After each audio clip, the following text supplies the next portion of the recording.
Heavenly heart സ്റ്റോറീസിൻ്റെ മറ്റൊരു എപ്പിസോഡിലേക്ക് എല്ലാവർക്കും സ്വാഗതം. നമ്മുടെ സ്റ്റോറി സീരീസ് എല്ലാവർക്കും ഇഷ്ടമായെന്ന് കരുതുന്നു. നമ്മുടെ കഴിഞ്ഞ എപ്പിസോഡ് നിങ്ങളെല്ലാവരും കണ്ടെന്ന് വിശ്വസിക്കുകയും ചെയ്യുന്നു. ഇന്ന് നിങ്ങളുടെ മുന്നിൽ വേറൊരു എപ്പിസോഡുമായിട്ടാണ് ഞാൻ എത്തിയിരിക്കുന്നത്.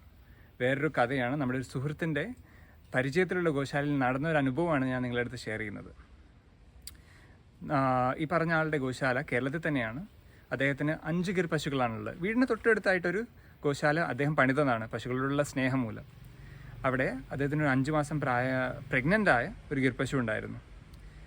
അദ്ദേഹം ഇടയ്ക്കിടയ്ക്ക് ട്രാവൽ ചെയ്യുന്ന ഒരാളാണ്. അതുകൊണ്ട് പൂർണ്ണമായിട്ട് ഗോശാലയിൽ അദ്ദേഹം ഉണ്ടാവാറില്ല. അദ്ദേഹത്തിനുള്ളത് അവിടെ ഒരു ജോലിക്കാരനാണ്, അന്യ സംസ്ഥാന തൊഴിലാളിയാണ്. അപ്പോൾ ഒരു ദിവസം ഈ തൊഴിലാളി അദ്ദേഹത്തെ വിളിച്ച് പറയുകയാണ്, നമ്മുടെ ഈ പ്രഗ്നൻ്റ് ആയ പശു എഴുന്നേൽക്കുന്നില്ല. അപ്പോൾ അദ്ദേഹം ഉടനടി തന്നെ വെറ്റിനറി ഡോക്ടറെ വിളിക്കാൻ പറഞ്ഞു. ഈ ഡോക്ടറെ വിളിച്ചു. ഡോക്ടർ വന്നപ്പോൾ പറഞ്ഞത് ആരോഗ്യ പ്രശ്നമാണ്, പശുവിൻ്റെ ശരീരത്തിന് ബലമില്ല, അതുകൊണ്ട് ഗ്ലൂക്കോസ് ഇട്ടു, അതുപോലെ തന്നെ ഇഞ്ചക്ഷൻ ചെയ്തു. ഇതൊക്കെ ചെയ്ത് അദ്ദേഹം വിചാരിച്ചു നോക്കി പശു റെഡിയാവുന്നു. ഒരു ദിവസം കഴിഞ്ഞു, 2 ദിവസം കഴിഞ്ഞു, പശുവിന് മാറ്റമൊന്നുമില്ല. പശു തലപൊക്കുന്നുണ്ട്, ഭക്ഷണം കഴിക്കുന്നുണ്ട്, പക്ഷേ അത് എഴുന്നേറ്റ് നിൽക്കുന്നില്ല, എഴുന്നേക്കാൻ ശ്രമിക്കുന്നുണ്ട്. അങ്ങനെ ആയ സമയത്ത് അദ്ദേഹം ബാക്കിയുള്ള പുറത്തുള്ള വേറെ ഗോശാലകളിൽ അന്വേഷിക്കാൻ തുടങ്ങി എന്താണ് പറ്റിയതെന്ന്. ആ സമയങ്ങളിൽ ഒന്നിടവിട്ട ദിവസങ്ങളിൽ ഈ ഡോക്ടർ വന്നിട്ട് ഇഞ്ചക്ഷൻ കൊടുക്കുന്നുണ്ട്, പല ട്രീറ്റ്മെൻറ്റും ചെയ്യുന്നുണ്ട്, പക്ഷെ ഒന്നും പശുവിന് മാറ്റം ഉണ്ടാകുന്നില്ല.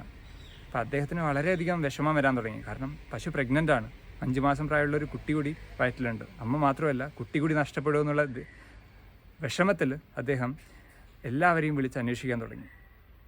നമ്മളൊരു കാര്യം മനസ്സിലാക്കണം, നാടൻ പശുക്കൾ എണീക്കാതായി കഴിഞ്ഞാൽ അവയുടെ ആന്തരിക അവയവങ്ങളൊക്കെ പ്രവർത്തനക്ഷമമാവും. കാരണം അവ വേർത്ത് കഴിഞ്ഞാൽ മാത്രമാണ് പല പ്രവർത്തനങ്ങളും അവയുടെ ശരീരത്തിൽ നടക്കുന്നത്. അതുകൊണ്ട് തന്നെ ഈ പശുവിൻ്റെ സ്ഥിതി ഓരോ ദിവസം കഴിയുമ്പോഴും വഷളായി വരാൻ തുടങ്ങി. ഇത് അദ്ദേഹത്തിന് മനസ്സിലായി. അങ്ങനെ ഇരിക്കുകയാണ് അദ്ദേഹം ഗുജറാത്തിലുള്ള ഗോശാലയായിട്ട് ബന്ധപ്പെടുന്നത്. ഈ ഗോശാലയിൽ വെറും ഗിർ പശുക്കൾ മാത്രമാണുള്ളത്. അതേപോലെ തന്നെ അവർക്ക് ഏകദേശം ഒരു 4ഓളം വെറ്റിനറി ഡോക്ടേഴ്സ് സ്വന്തമായിട്ടുമുണ്ട്. ഈ ഡോക്ടേഴ്സ് ഇത്രയും കാലം ഗിർ പശുക്കളെ മാത്രം ശുശ്രൂഷിച്ച ഡോക്ടേഴ്സാണ്. അതുകൊണ്ട് അവർക്ക് കുറച്ചുകൂടി അറിവുണ്ട് പശുക്കളെ പറ്റിയിട്ട്. അദ്ദേഹം അവരോട് സംസാരിച്ചപ്പോൾ അദ്ദേഹത്തോട് ആ പശു ഡോക്ടർ അവരോട് പറഞ്ഞത്, നിങ്ങളുടെ അവിടെ CCTV ഉണ്ടെങ്കിൽ നിങ്ങൾ ആദ്യം അത് ചെക്ക് ചെയ്യണം. അതുപോലെ തന്നെ ഈ എന്തൊക്കെ ട്രീറ്റ്മെൻറ്റാണ് എടുത്തത്, അതുപോലെ എന്തൊക്കെ മെഡിസിൻസാണ് കൊടുത്തത്, എല്ലാം അദ്ദേഹം നോക്കിയിട്ട് പറഞ്ഞു. ഓക്കെ, ഞാൻ നോക്കിയിട്ട് ഈ നിങ്ങളുടെ നാട്ടിലെ ഡോക്ടർ പറഞ്ഞ അസുഖങ്ങളൊന്നും ഈ പശുവിനില്ല. പക്ഷേ എനിക്ക് തോന്നുന്നു ഈ പശുവിന് ഡീവാല്യൂഷനാണ് സംഭവിച്ചത്. ഡീവാല്യൂഷൻ എന്ന് പറഞ്ഞാൽ ഈ പശുവിന് മാനസികമായിട്ട് സമ്മർദ്ദം വന്നതാണ്. പ്രത്യേകിച്ചും 5 മാസവും 8 മാസവും എന്ന് പറഞ്ഞാൽ പശുക്കൾ പ്രഗ്നൻ്റ് ആയിരിക്കുമ്പോൾ വളരെ സെൻസിറ്റീവാണ്.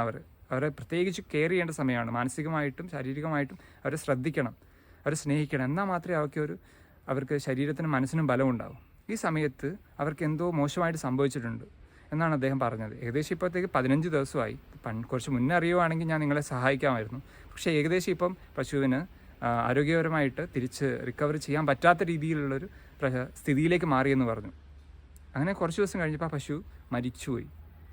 അദ്ദേഹം നാട്ടിലെത്തിയ ശേഷം ആദ്യം തന്നെ CCTV ചെക്ക് ചെയ്യുകയാണ് ചെയ്തത്. അപ്പോൾ അദ്ദേഹം കണ്ടത് കുറച്ച് ദിവസം മുൻപേ, ഈ അസുഖം വരുന്നതിന് മുൻപേ, ഈ പശുവിനെ സാധാരണയായിട്ട് കെട്ടുന്ന സ്ഥലത്ത് നിന്ന് മാറ്റിയിട്ട് വേറെ 2 പശുക്കളെ ഇടയിൽ മാറ്റി കെട്ടി. കുറച്ച് സ്ഥലം കൂടുതൽ വേണമെന്നുള്ള രീതിയിലായിരുന്നു ആ പണിക്കാരൻ കെട്ടിയ സമയത്ത് അവിടെ നേരത്തെ നിന്ന 2 പശുക്കൾ കുറേ കാലമായിട്ട് ഒരുമിച്ച് നിൽക്കുന്ന ആൾക്കാരായിരുന്നു. അവർ തമ്മിൽ ഭയങ്കര സ്നേഹമായിരുന്നു. അപ്പോൾ ഈ പുതിയ പശു അവിടെ വന്ന് നിന്ന സമയത്ത് അവർക്ക് മനസ്സിന് ബുദ്ധിമുട്ടുണ്ടാകുകയോ ദേഷ്യം വരികയോ ചെയ്തതോടുകൂടി ഈ പശുവിനെ ചെറുതായിട്ട് ആക്രമിക്കാൻ തുടങ്ങി, ചെറുതായിട്ട് ഇടിക്കാൻ തുടങ്ങി. അതുപോലെ തന്നെ ഈ ഭക്ഷണം കഴിക്കുന്ന സമയത്ത് ഈ പശുവിൻ്റെ പാത്രത്തിൽ നിന്ന് അവർ ഭക്ഷണം എടുത്ത് കഴിക്കാൻ തുടങ്ങി. അങ്ങനെയായ സമയത്ത് ഇതിൻ്റെ ഭക്ഷണം കുറഞ്ഞു. അതുപോലെ തന്നെ ഇതിനെ വളരെ ഉപദ്രവിക്കുന്ന രീതിയിലായപ്പം ഈ പണിക്കാരനും അത്ര ശ്രദ്ധിക്കാതെയായി, കെയർ ചെയ്യാതെയായി. അങ്ങനെ ഈ പശു ചെറുതായിട്ട് കാലിനൊരു ഇടിയും കൊണ്ടു. അങ്ങനെയാണ് പശു വീണ സമയത്ത് പിന്നെ അതിന് എഴുന്നേറ്റ് നിൽക്കാനുള്ളൊരു ആരോഗ്യം ഇല്ലാത്തൊരവസ്ഥയായി. മാനസികമായിട്ട് അത്രയും തളർന്നു പോയി. ഇതാണ് അവിടെ ശരിക്കും സംഭവിച്ചത്. പക്ഷേ ഇത് ഇവിടുത്തെ ഒരു ഡോക്ടേഴ്സിനും മനസ്സിലാക്കാൻ പറ്റിയില്ല. പ്രത്യേകിച്ചും കേരളത്തിലെ വെറ്റിനറി ഡോക്ടേഴ്സ് എല്ലാവരും HF പോലുള്ള പശുക്കളെ നോക്കി ഒരു റോബോട്ടിക് പശുവിനെ ട്രീറ്റ് ചെയ്യുന്ന രീതിയിൽ മാത്രം ട്രീറ്റ് ചെയ്ത് ശീലമുള്ള ആൾക്കാരാണ്. അവർക്കിത് തിരിച്ചറിയാനുള്ള കഴിവുമില്ല. അവരെ കുറ്റം പറഞ്ഞിട്ടും കാര്യമില്ല. അങ്ങനെയുള്ള സാഹചര്യത്തിൽ കുറച്ച് മുന്നേ ഈ പശുവിനെക്കുറിച്ച് എന്താ പറ്റിയതെന്ന് അറിയുവാണെങ്കിൽ നമ്മൾ ശരിക്കും ഈ പശുവിനെ സംരക്ഷിക്കാനും അതുപോലെ തന്നെ അതിനെ റിക്കവർ ചെയ്യാനും പറ്റുമായിരുന്നു. പക്ഷേ ഇത് സാധിക്കാതെയാണ് പശു മരിച്ചത്. അതുകൊണ്ട് തന്നെ നമ്മൾ നാടൻ പശുക്കൾ എന്താണെന്ന് അറിയേണ്ട ആവശ്യകതയുണ്ട്. അതുപോലെ തന്നെ നാടൻ പശുവിനെ ട്രീറ്റ് ചെയ്യുന്നത് എത്ര സെൻസിറ്റീവ് ആണെന്ന് അവ തിരിച്ചറിഞ്ഞ ശേഷമായിരിക്കണം. അവരുടെ സ്നേഹം മനസ്സിലാക്കണം. അതുപോലെ തന്നെ അതിന് ശരീരത്തിന് മാത്രമല്ല മനസ്സിനും നമ്മൾ സ്നേഹം കൊടുക്കണം. നാടൻ പശുക്കൾ എത്ര സന്തോഷിച്ചിരിക്കുന്നു അത്രയും അതിന് ആരോഗ്യം ഉണ്ടാകുന്നുള്ളത് നമ്മൾ തിരിച്ചറിവുണ്ടാവണം.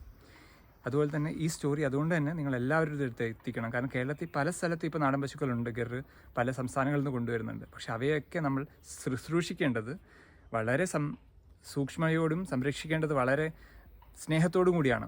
ഇത് നമ്മുടെ എല്ലാവരുടെ എത്തിക്കണം. എന്നാൽ മാത്രമേ നമ്മുടെ പശുക്കൾക്ക് എല്ലാവർക്കും സംരക്ഷണവും അതുപോലെ തന്നെ സ്നേഹവും കിട്ടുകയുള്ളൂ. നിങ്ങൾ ഈ വീഡിയോ ലൈക്ക് ചെയ്യണം, സബ്സ്ക്രൈബ് ചെയ്യണം, അതുപോലെ തന്നെ എല്ലാവരോടും ഷെയർ ചെയ്യണം. വീണ്ടും ഒരു എപ്പിസോഡിൽ ഞാൻ പുതിയൊരു കഥയായി വരുന്നവരെ നമുക്ക് വെയിറ്റ് ചെയ്യുക. വീണ്ടും കാണാം.